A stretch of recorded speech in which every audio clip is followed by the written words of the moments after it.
What's up, YouTube? We're gonna do a walk around of the old 75. This is a Highboy, the divorce transfer case truck. It's just a custom package, F250.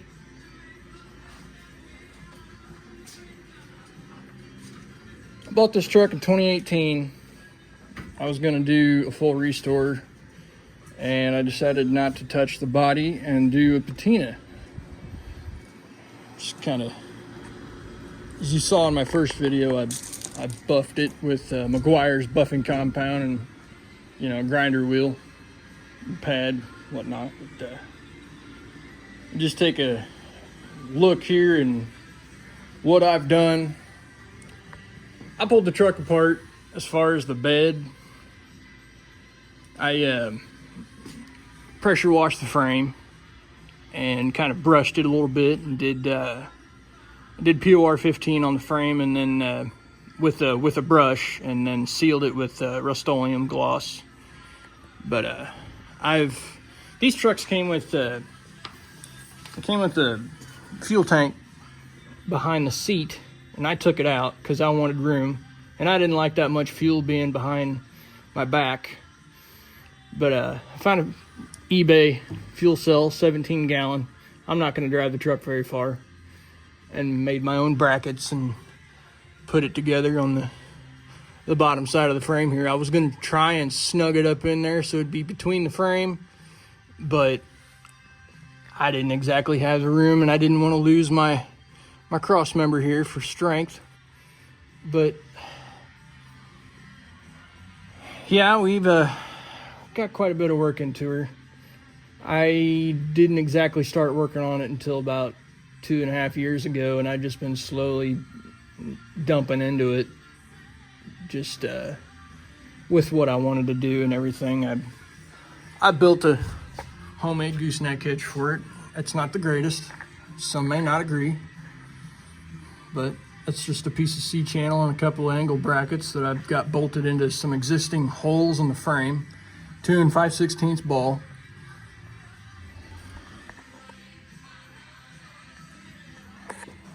I was going to try and find a bumper for it, but with these being the Highboys, from 67 to 76, they are considered Highboys in the F250 four-wheel drives. It's kind of hard to find a rear bumper for it because the brackets are different width and the beds mount differently. But I stuck a roll pan on it and tried to patina it the best I could. Just kind of, what I did was I painted it first, and then I sanded it in places and took some lacquer and kind of wiped some paint off to kind of help it. And I took apple cider vinegar to the bare metal, kind of gave it that instant rust. And I'm gonna probably clear it to kind of protect it. But you can see my tail lights here. I got these from AFT Parts. It's short for aftermarket parts. It's on Instagram. That's where I found it. I went with clear because I didn't know how red was going to look against that red paint. But it's kind of custom, And I ordered lettering from eBay. These are made with 3M. It's like a sticker. I don't know. The letters used to be white, kind of that rusty looking white, because they weren't perfect. And I thought about leaving it, but who knows? I don't know. I haven't even pulled the truck out of the garage to really see it in the daylight yet. But yeah, quite a bit of work into her. These trucks came with, on the front axle from the factory, they were Dana 44 closed knuckle drum brake low pinion front axle. And I found an axle out of a 78 with a locker that I didn't know about, score. Just a high pinion Dana 44 with ball joint, easier to work on. Major upgrade with disc brakes, of course. And that means you gotta change the master cylinder and the booster, which I got from the local auto parts store, Napa. But I swapped it all over to crossover steering. Okay. These trucks had power assist, where everything come out of the side of the frame here, and it's like a hydraulic arm that shifted back and forth here. It was kind of hard to explain. I didn't like it. They work okay when they work, but they're not really practical. They're drop pitman arm. And of course I equipped it with Skyjacker steering stabilizers. Give it that old school look and performance. Hopefully not.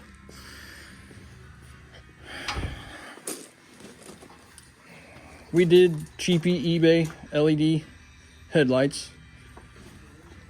I added cab lights to the top of her. It's been a fun project. I also wired the truck with a painless kit from headlight to tail light. It's got everything. It's I know some of y'all are kind of wondering. It's not as bad as you think putting these in. It's pretty straightforward. Just read the booklet. Everything's labeled, and they give you little name tags for all the wires. Make it easy for hooking up and everything. Gives you everything behind the dash and whatnot. I'll show you the interior here. So I did the headliner with a saddle blanket, and I like that because you don't have to do a whole lot of trimming. These saddle blankets are virtually about the size you need for the headliner in these trucks. I just used some 3M glue and glued it to the spray-on headliner glue to the old existing cardboard and screwed it all back in there. It's kind of a tight fit. That's not perfect, but it looks neat. But climbed up in here.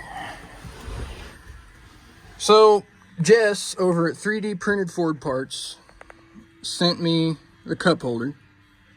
I didn't know what I was going to do about cup holders. These are nice, okay? They clip onto the ashtray, take it right off. It's perfect. I couldn't have asked for any better. I got gauge pillar, pod, whatever you want to call them. This is a neat setup. I didn't know what I was going to do about gauges because everybody knows when you go to try to put your original gauges back in these trucks, they may or may not work, depending on how good a shape your wiring is on the backside of the gauges themselves. The copper, they get corroded and damaged and whatnot. But yeah, this is just basically a quick detach here. Gives you a little mounting bracket on the pillar post there.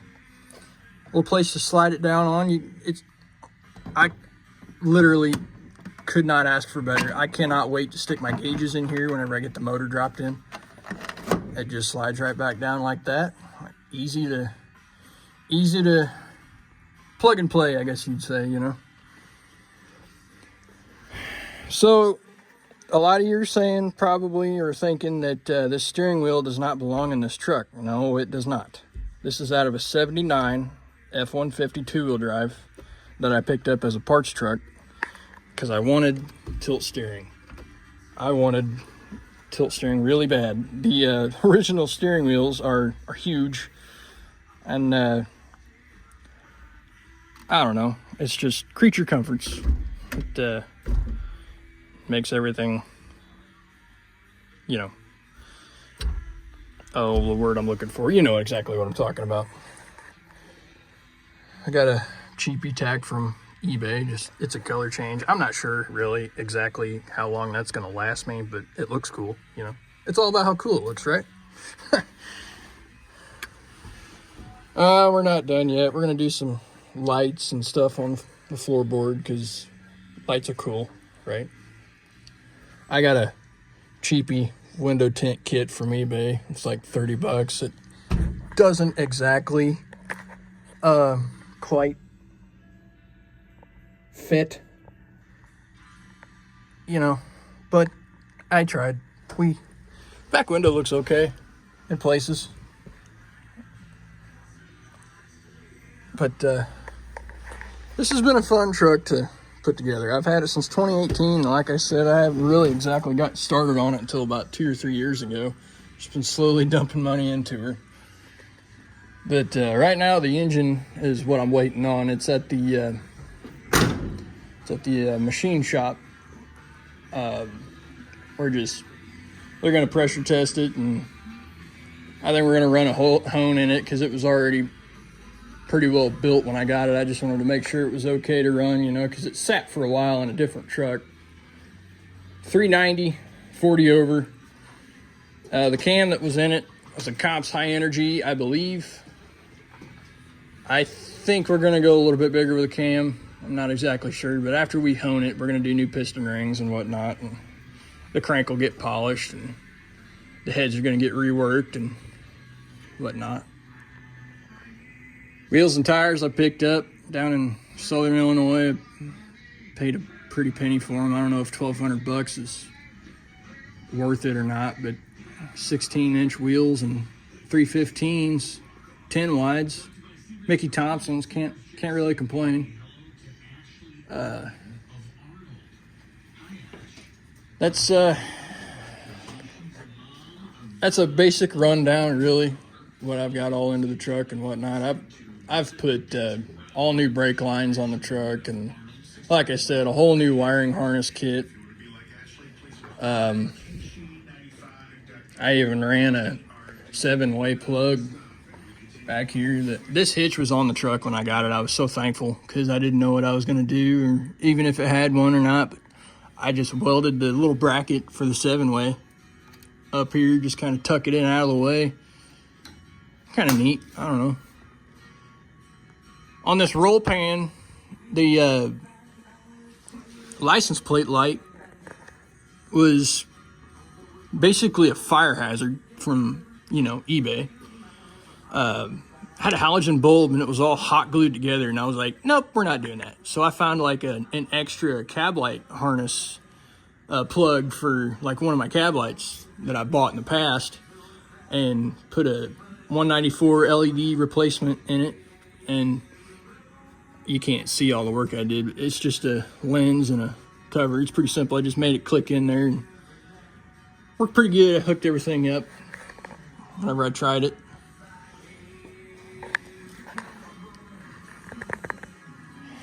Well, hopefully I'll get some good news tomorrow on the motor.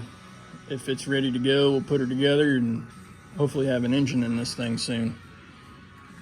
The fuel tank, I wasn't done quite talking about that. It's got a steel braided line.